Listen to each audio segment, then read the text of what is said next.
Bonjour, c'est Guy Bourgeois. Alors, pour ce pep talk de ce mois-ci, premièrement, je voudrais remercier chaleureusement tous les 40 000 abonnés et plus qui recevaient mes pep talks 2 fois par mois.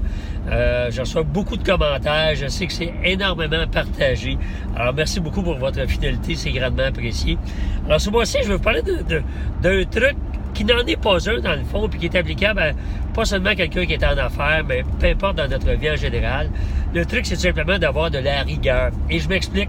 Récemment, je rencontrais un groupe de gens pour une conférence et évidemment, j'étais quelques minutes avant l'heure de la conférence, alors peut-être une demi-heure à l'avance. Et là, certaines personnes sûrement me dire « Ah, tu vas voir telle personne, elle n'arrivera pas à l'heure, elle est toujours en retard. » Et finalement, cette personne-là est arrivée à l'heure. Alors, tout le monde du groupe a été estomaqué. Il a dit « voyons donc, elle est arrivée à l'heure. » Et évidemment, le sujet a porté là-dessus pendant quelques minutes, à savoir que on peut être très bon, on peut être très compétent, on peut être bon en vente, on peut être charmant, on peut être charismatique.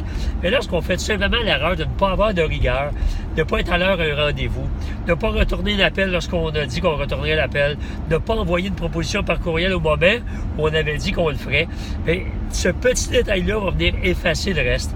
Alors, ça vaut la peine, peu importe ce que vous faites, là, de vous planifier, d'avoir une liste de priorités, de savoir ce que vous avez à faire, de regarder votre liste en début de semaine, à chaque soir avant de vous coucher pour vous préparer votre journée du lendemain, pour être sûr de ne pas rater un rendez-vous ou rater un engagement que vous avez planifié. Et si vous prenez cette bonne habitude-là, puis honnêtement, les gens avec qui je fais affaire là, me connaissent. Si je leur dis « je vous appelle mi-février », ils peuvent être assurés que je vais les appeler mi-février.